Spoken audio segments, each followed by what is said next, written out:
여러분들 어떤 마음으로 2022년 새롭게 시작하고 계신가요? 새로운 마음, 새로운 결심들 다 하셨을 텐데 이게 작심삼일로 끝나지 않았으면 좋겠습니다. 작심삼일. 새해 들어서 많은 사람들이 결심을 해요. 올해는 다이어트 해야겠다. 근데 항상 속는 건데 다이어트는 항상 내일부터 시작하는 것 같아요. 그런 거 말고 이 새로운 마음, 새 결심이 하나님 안에서 약속한 것이니 또 하나님 앞에 설 때까지 또 하나님으로부터 착하고 충성된 종이라고 칭찬 들을 때까지 멈추지 않는 우리가 되었으면 좋겠습니다. 오늘 주보에 시를 두 개를 적어놨는데요. 먼저 바깥 시를 좀 보도록 하겠습니다.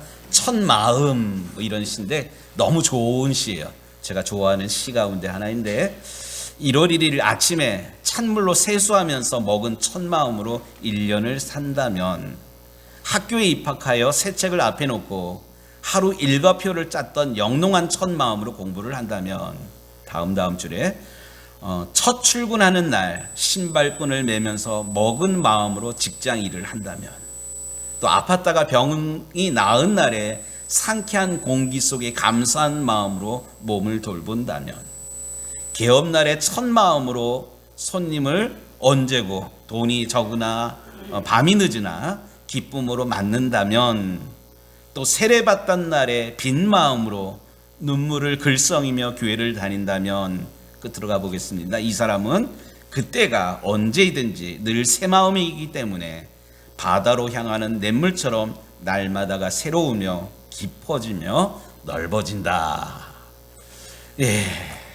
여러분들 이런 새 마음, 새 결심이 변하지 않고 또 날마다 두렵고 떨림으로 이 마음 지키고 이 마음 결심대로 올 한 해 살아가는 우리 유정교회 모든 성도들이 되기를 다시 한번 주의 이름으로 축복합니다.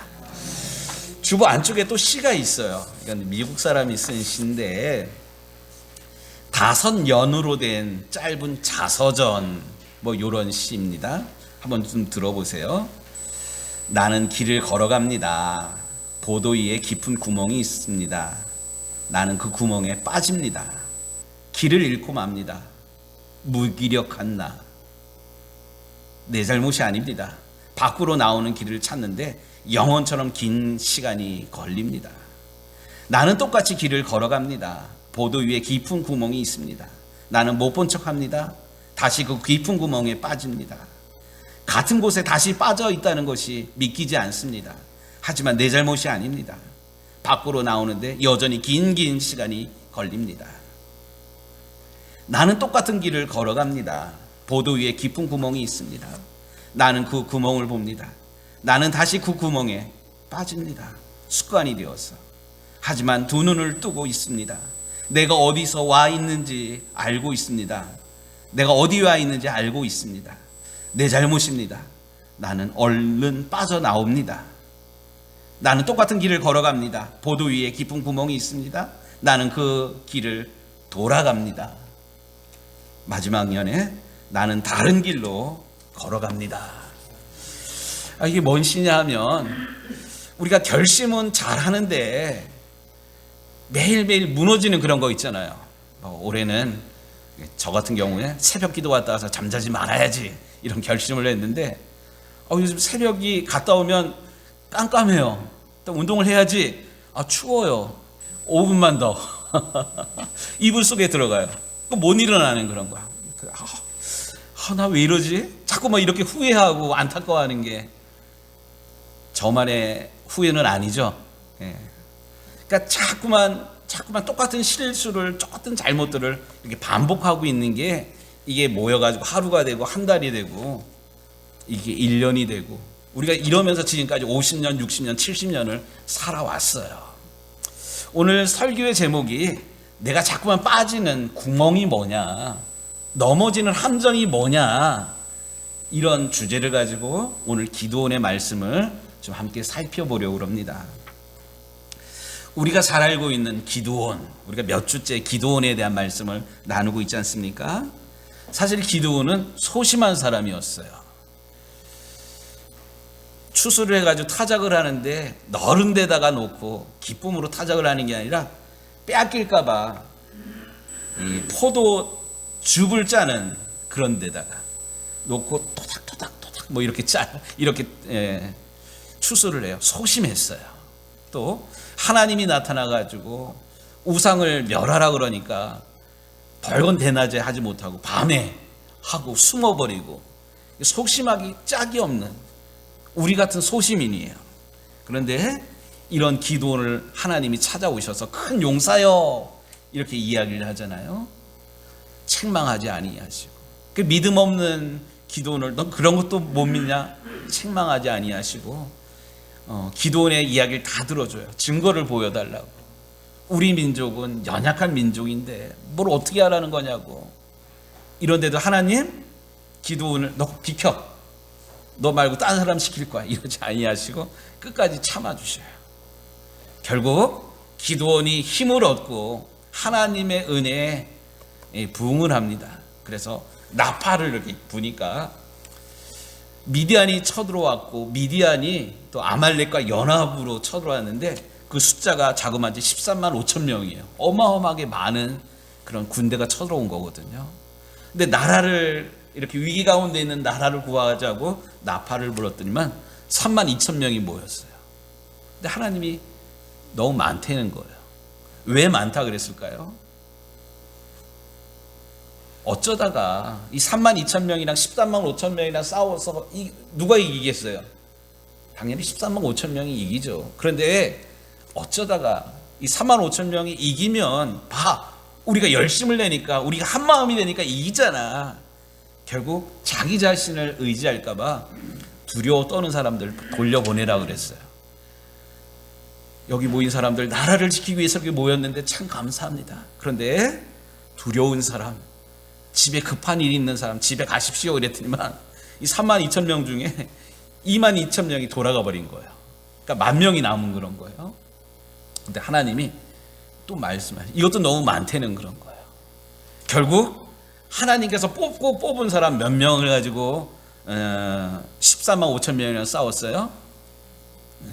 300명 3,000명도 아니고 300명이랑 13만 5천 명이랑 이겼어요. 싸우게 하셨어요. 결국 누가 이겼을까요? 놀랍게도 이 300명을 가지고 이 싸움에서 이스라엘이 기드온이 승리를 합니다. 이건 전적인 하나님의 은혜예요. 하나님의 은혜로 이스라엘이 기드온이 이끄는 이스라엘이 승리를 했는데 이렇게 이스라엘이 승리를 하게 되니까 이스라엘 백성들이 너무나도 기쁘고 기드온이 너무나도 감사해가지고 기드온한테 뭔 얘기를 하냐면 22절 말씀 우리가 오늘 읽은 본문의 말씀이에요. 다시 읽겠습니다. 그때 이스라엘 사람들이 기드온에게 이르되 당신이 우리를 미디안의 손에서 구원하셨으니 당신과 당신의 아들과 당신의 손자가 우리를 다스리소서 하는지라. 우리의 왕이 되어 주십시오. 이런 부탁이에요. 만약에 지금 여러분들이 기드온이라면 여러분들 어떻게 하겠어요? 안 되는데 여러분들이 원하니까 내가 하겠습니다 뭐 이랬을 거 아니에요. 근데 기드온은 안 그랬어요. 왜 안 그랬을까요? 이 다음에 나오는 말씀인데 23절 기드온이 그들에게 이르되 내가 너희를 다스리지 아니하겠고 나의 아들도 너희를 다스리지 아니할 것이요. 왜 그랬습니까? 이스라엘이 승리했던 것이 내가 잘났기 때문에 내가 지혜로웠기 때문에 내가 용감히 앞서서 싸웠기 때문에 이긴 것이 아니라 전적인 하나님의 은혜이기 때문에 나는 하나님의 도구로만 쓰임받은 것이지 너희를 이스라엘을 다스릴 사람이 아니다. 이렇게 겸손하게 이렇게 이야기를 합니다. 그러면서 또 뭔 얘기를 하냐면 여호와께서 너희를 다스리시리라. 하나님의 사람인 이스라엘 사람들은 다름 아닌 사람이 다스리는 나라가 아니라 하나님께서 다스리는 하나님의 나라이기 때문에 내가 이 백성을 다스릴 수 없습니다. 이렇게 겸손하게 기드온이 이야기하였어요. 얼마나 멋집니까? 그렇죠? 저는 오늘 말씀을 이렇게 대하면서 오늘 또 목회기도 준비하면서 그럼에도 불구하고 한국 교회가 이 땅의 소망입니다. 이 기도를 드렸는데 요즘 교회가 무척 힘든 그런 시대예요. 그저께 31일 날 이 지방 목사님들이랑 같이 점심 식사 이렇게 하다 보니까 저도 이제 어느 정도 이제 중간 고참쯤 이렇게 되더라고요. 근데 후배 목사들 이렇게 목회하는 그런 이야기를 들으면서 마음이 무척 좀 아팠어요. 뭐 물론 저도 6달, 5달, 6달 전에 제 모습이기도 해요. 한 달에 뭐 상가교회 뭐 임대료가 뭐 100몇십만 원 나가는 교인도 없는데 그것을 감당하는 그런 후배 목사. 개척을 했는데 월세는 꾸준히 나가야 되는데 찾아오는 그 교인이 없는 안타까운 후배 이야기도 들으면서 참 마음이 좀 아팠어요. 그 전에는 신학교 졸업 맞고 부름받아 나서니면 어디든지 가오리다. 상가에 개척을 해두고 지하에 교회를 개척하고 십자가를 걸어도 찾아오는 교인들이 있었는데 코로나 시대에 있던 교인들도 안 나와요. 특별히 상가교회, 개척교회는 더더군다나 교인들이 안 찾아가요. 이게 코로나 때문에 당하는 그런 어려움이 아니라 한국교회가 쭉 성장하다가 언제부턴가 한국교회 성장이 멈추게 된 그런 계기가 있어요. 그게 뭐냐면 큰 교회, 부흥을 이루었던 큰 교회 목사님이 은퇴하면서 후임자를 자기 아들을 시키는 세습, 이 이야기가 한국 교회 안에 큰 교회들마다 생겨나면서 그때부터 한국 교회가 손가락질, 지탄을 받게 되었어요. 북한 땅도 아니고 뭐 큰 기업의 현대 정주영 회장의 아들이 어쩌고 저쩌고 이런 것이 아니라 교회가, 하나님의 교회가 어떻게 이럴 수가 있냐, 이런 이야기를 듣기 시작하면서부터 한국 교회 성장이 멈춰지게 되었습니다. 이것이 어느 목사님만의 그런 이야기가 아니라 혹시 우리의 이야기는 아닙니까? 우리가 신앙생활을 하면서 하나님께서 다스리시고 하나님께서 이끄시고 하나님께서 책임져 주시는 것을 믿어야 하는데, 끝까지 신뢰를 해야 되는데, 언제부턴가 하나님 대신에 사람의 수단이, 사람의 생각이, 사람의 술수가 내 인생을 좌우하고 있는 이스라엘의 패망의 그런 모습이 혹 우리 가운데 그림자로 실제로 일어나고 있지는 않지만 우리가 그것을 더 바라고 또 구하고 또 우리가 그것을 계획하고 있지는 아니한지 오늘 말씀을 통해서 우리의 모습을 되돌아보는 2022년의 첫 번째 주 예배가 되기를 우리 주님의 이름으로 축복합니다. 하나님의 사람은 하나님의 다스림을 받아야 돼요. 하나님이 왕이시고 하나님이 우리의 인생을 이끄시는 우리 아버지이시고 생명이십니다. 그런데 오늘 기드온이 이 백성들의 요구에 대해서 잘, 하나님의 사람은 하나님의 다스림을 받아야 됩니다, 이러면서 거절을 참 잘했는데 이어지는 말씀을 보면 좀 당황스러운 그런 이야기가 나오고 있습니다. 24절 말씀에 보니까 기드온이 또 그들에게 이르되 내가 너희에게 요청할 일이 있으니 너희는 각기 탈취한 귀고리를 내게 줄지니라 하였으니, 이 얘기가 나와요. 처음에는 기드온이 이렇게 백성들의 요구에 대해서 이렇게 사양을 했어요. 그런데 아쉬웠는지 바로 24절에 한 가지를 요구합니다. 그게 뭐냐면 너희가 각기 전쟁에서 이기고 전리품으로 탈취한 물건들이 있지 않냐, 금귀고리 이렇게 귀중한 것들이 있지 않냐, 그것을 내게 줄지니라, 이렇게 얘기를 해요. 그러니까 이스라엘 백성들은 기드온에게 은혜를 입은 사람들이잖아요. 그러니까 이어지는 말씀대로 우리가 즐거이 드리리이다, 이렇게 얘기를 합니다. 그러면서 겉옷을 펴고 그 가운데다가 자기들이 가지고 있는 금기고리, 팔찌 이런 것들을 냅니다. 오늘 성경 말씀해 보니까 이 무게가 어떻게 되냐? 26절에 보니까 기드온이 요청한 금 귀고리의 무게가 금 1700세겔이요. 이렇게 나옵니다. 1700세겔. 이 감이 잘 안 와요. 그래서 제가 어저께 좀 계산을 했습니다. 1700세겔을 킬로그램으로 환산을 하면 19.38kg, 한 20kg 되는 거예요. 우리 저기 팔고 있는 쌀 20kg 있잖아요. 금덩어리가 그만큼이에요.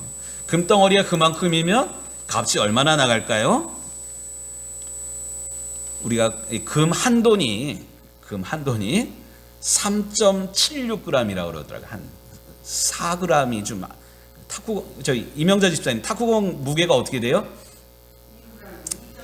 2.5g. 탁구공보다 조금 이렇게 그러니까 어쨌든 2g 이러는데 한 돈이 3.76g이라 그래요. 그러면 그 19.38kg가 돈으로 치면 5,168돈 뭐 이렇게 돼요. 요즘 금 한 돈이 얼마인 줄 아셔요? 금 한 돈이 얼마요? 40만 원씩이나 해요? 뭐 27만 원, 37만 원이요? 예. 제가 어저께 인터넷에 금 1g의 시세를 알아봤더니만 6만 9천 얼마더라고요. 그래 어쨌든 다 종합해 가지고 1700세겔 이거를 돈으로 환산을 했더니만 1, 10, 100, 1000만, 10만, 100만, 1000만 13억 6천만 원 13억 6천만 원. 이 돈이 많은 돈이에요? 적은 돈이에요? 어마어마하게 많은 돈이에요. 그러니까 기드온이 너희가 가진 금귀고리 좀 모아라 그랬더니만 13억 원어치 금을 모은 그런 거예요. 근데 기드온이 이걸 가지고 뭘 만들었냐면 에봇을 만들었어요. 에봇. 제사장이 입는 옷을 만들었어요.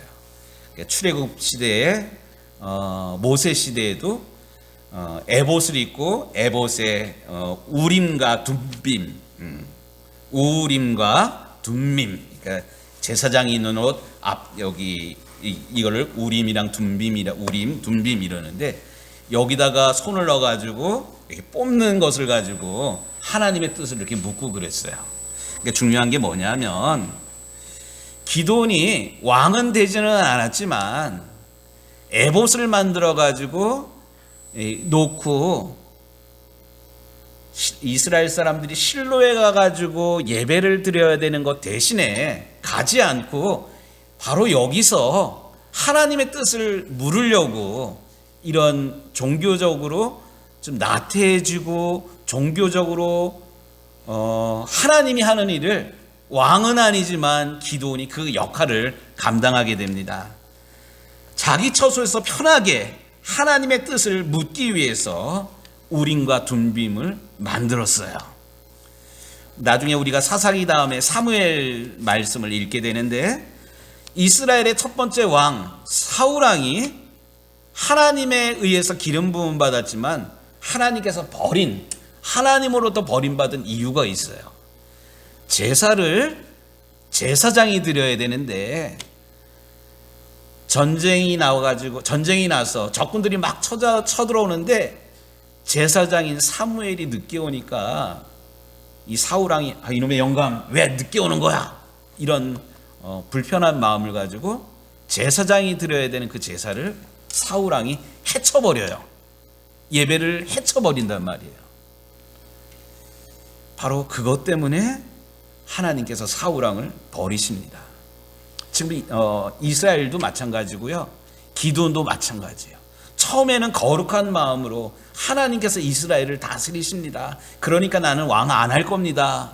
그러고는 결국 왕은 되지를 않았지만 이 기드온이 하나님이 하는 역할 또 제사장이 하는 역할을 넘보게 됩니다. 순수함을 잃어버리게 돼요. 그래서 오늘 말씀에 보면 이런 얘기가 나와요. 28절에 미디안이 이스라엘 자손 앞에서 복종하여 27절 말씀 기드온이 그 금으로 에봇 하나를 만들어 자기 성읍 오브라에 두었더니 온 이스라엘이 그것을 음란하게 위함으로 에봇이라는 게 하나님의 뜻을 묻는 그런 건데, 또 이스라엘 사람들이 실로에 가가지고 예배하고 하나님의 뜻을 거기서 구해야 되는데, 거기 가지 않고 기드온에게 오면 기드온이 이렇게 뽑아가지고 이게 하나님의 뜻이야, 이게 하나님의 뜻이야, 이렇게 얘기해 주는 데가 현혹이 돼가지고 실로에 가가지고 예배하지 않고 기드온을 찾아옵니다. 기드온이 이스라엘의 왕은 아니었지만 기드온이 이스라엘의 왕의 역할을, 하나님이 하는 역할을 기드온이 이렇게 대신하고 있는, 오늘 성경이 그거를 뭐라고 얘기하냐면 온 이스라엘이 그것을 음란하게 위함으로 그것이 기드온과 그의 집에 올무가 되니라, 이렇게 말씀이 나오고 있습니다. 기드온이 어떻게 타락을 했냐, 그 이야기가 이제 그 사이에 40년 동안 무슨 일이 있었나 나오게 되는데, 30절 말씀에 이런 말씀이 나옵니다. 기드온이 아내가 많음으로 그의 몸에서 낳은 아들이 70명이었고 세겜에 있는 그의 첩도 아들을 낳았으므로 그의 이름을 아비멜렉이라 하였더라, 이런 얘기예요. 기드온이 아들이 몇 명이래요? 이 한 사람이 아들을 70명을 낳을 수가 있을까요? 이 첩이 많은 거예요. 첩이 많다는 게 뭐예요? 그 당시에 왕이 하는 역할들이 뭐냐면 외교도 하고 이러지만 왕이 가는 곳곳마다 첩을 두는 그런 거예요. 지금 이스라엘이, 하나님이 이스라엘의 왕이라고 말은 하면서도 실질적으로 기드온이 왕의 노릇을, 왕 역할을 하고 가는 곳마다 첩을 들고 여자를 들고 이래가지고 그의 아이들이 70명이고 또 세겜에도 첩들이 있다는 그런 거예요. 그의 아들을 낳았는데 아들의 이름이 아비멜렉이래요. 아비멜렉이라는 뜻은 뭐냐면, 멜렉이라는 그런 단어는 왕이라는 뜻이에요. 아비멜렉, 아버지 이런 거거든요. 우리 아버지는 왕이다, 이런 뜻이에요. 실제로 이스라엘의 왕이 하나님이 아니라 기드온이 왕 노릇을 하고 있는 그런 거예요. 입으로는 하나님 사랑합니다, 하나님이면 최고입니다 이러면서 실제로는 하나님이 왕이 아니라 기드온이 어느새 이스라엘의 왕 노릇을 하고 있습니다. 저는 오늘 말씀을 준비하면서 우리 유정교회 식구들, 처음만 반짝이는 그런 인생이 아니라 마지막까지 처음에 그 열정, 순수함을 잃지 않는 하나님의 사람들이 되기를 주의 이름으로 축복합니다. 오늘 우리가 말씀을 시작하면서 첫 마음이라는 그런 시를 읽었잖아요. 1월 1일 아침에 세수를 하면서 먹었던 그 마음으로 1년을 산다면, 학교 입학하면서 새 책을 앞에 놓고 일과표를 짰던 그 영롱함으로 공부를 한다면, 여러분들 첫 출근하는 날 어떠한 마음으로 출근했는지 기억나시잖아요. 시간이 지났지만 기억나시잖아요. 이곳에서 하나님께 영광을 돌리겠다고 마음 먹었는데 지금 그 마음 계속되고 있습니까? 또 아팠다가 입원했다가 퇴원해가지고 건강 유지해야지, 잘 살아야지, 이런 결심들을 했는데 그 마음들 계속 유지되고 있습니까? 또 여러분들 세례 받으면서 예수님 안에서 새 생명 얻은 것, 하나님 나라를 위해서 영광되게 살겠습니다 결단을 했는데 그 첫 마음